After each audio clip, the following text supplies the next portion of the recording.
વાત કરીશું એક મહત્વના સમાચાર વિશે। મહત્વપૂર્ણ સમાચાર સામે આવી રહ્યા છે તેના પર નજર કરીએ તો વડોદરા ચૂંટણી કાળની કામગીરી કરતા બીએલઓનું મોત થયું છે। વધુ એક મોત વડોદરાથી સામે આવી રહ્યું છે। બીએલઓનું મોત થયું। બીએલઓની કામગીરી દરમિયાન ઉષાબેન સોલંકી બેભાન થયા હતા। વડોદરા શહેરની પ્રતાપ સ્કૂલમાં બીએલઓનું સહાયક તરીકે કામગીરી કરતા એક મહિલા કર્મચારીનું ફરજ દરમિયાન મોત થયું છે। છાતીમાં દુખાવો થતા તેમને હોસ્પિટલ ખસેડવામાં આવ્યા હતા, જ્યાં ફરજ પરના તબીબોએ તેમને મૃત જાહેર કર્યા હતા। બીએલઓ સહાયક કામગીરી દરમિયાન અચાનક ઢળી પડ્યા હતા, ત્યારબાદ તેમને હોસ્પિટલ ખસેડાયા હતા। પતિ ચંદ્રસિંહ તંત્ર પર ગંભીર આરોપ લગાવ્યો છે। વધુ એક બીએલઓનું મોત થવાથી ખળભળાટ મચ્યો છે। મૃતક મહિલાનું નામ ઉષાબેન ઇન્દ્રસિંહ સોલંકી છે, જેઓ ગૌરવ મહિલા આઈટીઆઈ ખાતે નોકરી કરતા હતા। આજે સવારે તેઓ કડક બજારમાં આવેલી પ્રતાપ સ્કૂલમાં ફરજ પર હતા। ઉષાબેન સહાયક કામગીરી કરતા હતા, તે દરમિયાન અચાનક તેઓ ઢળી પડ્યા હતા અને ત્યારબાદ સારવાર માટે તેમને સયાજી હોસ્પિટલ લઈ જવામાં આવ્યા હતા, જ્યાં ફરજ પરના તબીબોએ તેમને મૃત જાહેર કર્યા હતા। હાલમાં પોસ્ટમોર્ટમ અર્થે મૃતદેહ ખસેડવામાં આવ્યો છે। પીએમ રિપોર્ટ બાદ ખબર પડશે કે મોતનું સાચું કારણ શું છે। જો કે આશંકા લગાવવામાં આવી રહી છે કે હાર્ટ એટેકના કારણે આ મહિલા બીએલઓનું મોત થયું હોઈ શકે છે। વધુ એક બીએલઓનું મોત થતાં ખળભળાટ મચ્યો છે। અગાઉ પણ બીએલઓ દ્વારા આત્મહત્યા કરવામાં આવી હોવાનો ગંભીર ઘટના બની હતી અને આ સાથે તંત્ર પર અનેક આક્ષેપો કરવામાં આવ્યા હતા કે બીએલઓ પાસે દબાણપૂર્વક કામ કરાવવામાં આવી રહ્યું છે, 12 કલાક કામ કરાવવામાં આવી રહ્યું છે, જેના કારણે દબાણમાં વશથી બીએલઓ કામ કરતા હોય છે અને તેઓ મોતને ભેટતા હોય છે અને કંટાળીને આત્મહત્યા જેવું ગંભીર પગલું પણ ભરતા હોય છે। ત્યારે વધુ એક બીએલઓનું મોત થયું છે। હાર્ટ એટેકના કારણે મોત થયું હોવાની આશંકા જોવા મળી રહી છે। જો કે પોસ્ટમોર્ટમ રિપોર્ટ બાદ સાચું કારણ સામે આવશે। વડોદરાની આ ઘટના બીએલઓ સહાયકનું મોત થયું છે। કામગીરી દરમિયાન ઉષાબેન સોલંકી અચાનક ઢળી પડ્યા હતા અને સારવાર માટે તેમને હોસ્પિટલ ખસેડવામાં આવ્યા, જ્યાં ફરજ પરના તબીબોએ તેમને મૃત જાહેર કર્યા હતા। ગઈકાલે ગીર સોમનાથ જિલ્લાના કોડીનાર તાલુકાના છરા ગામમાં ફરજ બજાવતા શિક્ષક બીએલઓ અરવિંદ વાઢેર પણ તેમના દ્વારા આત્મહત્યા કરવામાં આવી હતી।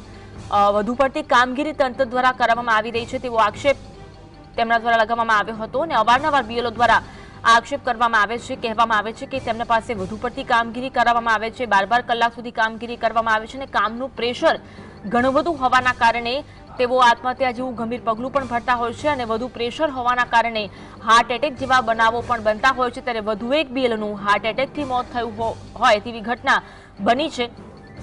ત્યારે તંત્ર પર વધુ એક સવાલો ઉઠી રહ્યા છે। ક્યારે જવાબદારો સામે કડક કાર્યવાહી કરવામાં આવશે તે મોટો સવાલ છે અને આ અંગે શિક્ષક સંઘ દ્વારા પણ આક્ષેપો કરવામાં આવ્યા હતા કે જવાબદારો સામે કડક પગલાં ભરવામાં આવે અને આ રીતે જે દબાણપૂર્વક કામ કરાવવામાં આવી રહ્યું છે, ધાક ધમકી આપીને કામ કરાવવામાં આવી રહ્યું છે, તે કામ બંધ કરાવવામાં આવે। જો આવનાર દિવસોમાં આવું કામ બંધ કરવામાં નહીં આવે તો શિક્ષકો દ્વારા ઉગ્ર આંદોલન કરવામાં આવશે તેવી પણ ચીમકી ઉચ્ચારવામાં આવી છે, કારણ કે કામનું વધુ પડતું પ્રેશર હોવાના કારણે ક્યાંક હાર્ટ એટેકના બનાવોમાં વધારો થઈ રહ્યો છે અને આત્મહત્યા જેવું ગંભીર પગલું બીએલઓ દ્વારા ઉઠાવવામાં આવી રહ્યું છે। રાજ્યભરમાં હાલ તો એસઆઈઆરની જે પ્રક્રિયા ચાલી રહી છે તેમાં શિક્ષકોને જોડવામાં આવ્યા છે। શિક્ષકોને બીએલઓ તરીકે તેઓ ઘરે ઘરે જઈને નોંધણી કરતા હોય છે। આજ અંગે વધુ વાત કરીશું। સતત રૂપેશ અમારી સાથે લાઈવ જોડાયા છે। રૂપેશ, વડોદરાના બીએલઓ અધિકારી, મહિલા અધિકારી કે જેમનું હાર્ટ એટેકના કારણે મોત થયું હોવાના સમાચાર છે, પહેલા ઘટના અંગે માહિતી આપશો। જી ચોક્કસ, આ ઘટના બિલકુલ દુઃખદ છે। સરની કામગીરી હાલ સરકાર દ્વારા ચાલી રહી છે, કામગીરી સારી છે, કામગીરી સામે આપણે કોઈ સવાલો નથી, પરંતુ જે ઉષાબેન સોલંકી છે તેમના પતિ જે છે તેઓ ગંભીર આક્ષેપ કરી રહ્યા છે કે તેમને બબ્બે કામ કરવા પડતા હતા, સાથે ઘરનું કામ પણ કરવું પડતું હતું। તેઓ જણાવી રહ્યા હતા કે હાર્ટ પેશન્ટ છે, કામ કરવું એમના માટે મુશ્કેલ છે, તેમ છતાં પણ એમને કામ કરવું પડતું હતું।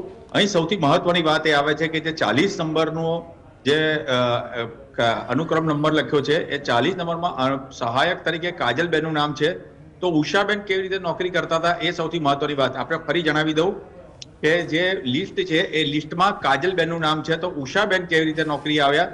સરકારી તંત્ર છે, આપણે એની સામે કોઈ વિરોધ નથી, પરંતુ કાજલબેનની જગ્યાએ ઉષાબેન નોકરી ફરજ પર આવ્યા હતા અને ઉષાબેન ભોગ બન્યા છે। આ એક નવી ટ્વિસ્ટ આવી છે। અત્યારે આપણે જીએસટી મારફતે જણાવી દઉં, સરકારી તંત્ર સામે આપણને કોઈ વાંધો નથી, સરકાર સારું જ કામ કરી રહી છે, સરકારના નુમાઇંદાઓ સારું કામ કરી રહ્યા છે, જે બીએલઓની સાથે જોડાયેલા લોકો પણ સારું કામ કરી રહ્યા છે, એની સામે પણ આપણો કોઈ વિરોધ નથી।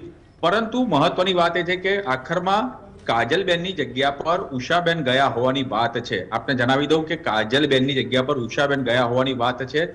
ઉષાબેન કેમ ફરજો પર ગયા, કાજલબેન ક્યાં છે, કાજલબેનની જગ્યાએ ઉષાબેન આવ્યા તો એની નોંધ કોઈએ લીધી હતી કે નહીં, કે કોઈને ખબર છે કે નહીં, કે પછી આ બે બહેનો વચ્ચે મ્યુચ્યુઅલ અન્ડરસ્ટેન્ડિંગના ભાગરૂપે તેઓ અહીંયા આગળ હાજર હતા. એ સૌથી મહત્વની વાત અહીંયા આગળ આવી રહી છે. પરંતુ તમામ વાતો વચ્ચે વડોદરાના સયાજીગંજ વિસ્તારની અંદર કડક બજારમાં જે સ્કૂલ આવે છે, જ્યાં આગળ આ બીએલઓની કામગીરી ચાલતી હતી, એમાં દરમિયાન જે છે ઉષાબેન સોલંકી સાથે આ ઘટના બની છે. એમને ઓલરેડી હાર્ટ પેશન્ટ તો છે જ, છાતીમાં દુખાવો થતા અચાનક એમને વડોદરાની સયાજી હોસ્પિટલમાં લાવવામાં આવ્યા. એમની તબિયત લથડી, ફરજ પરના તબીબોએ તેમને મૃત જાહેર કર્યા. આવી જ એક ઘટના પાદરામાં પણ બની છે. પાદરામાં પણ બીએલઓની તબિયત લથડી છે અને એને પણ જે છે એ પણ ત્યાં કહેવાય છે કે બેભાન થઈ ગયા હતા છાતીમાં દુખાવા બાદ. એટલે વડોદરાની વાત કરીએ તો 2 જણા આ રીતે હાલ જે ઝપટમાં આવ્યા છે, જેમાં એ ઉષાબેનનું ડેથ થયું છે. જી આભાર રૂપેશ, જોડાવા માટે અને માહિતી આપવા માટે.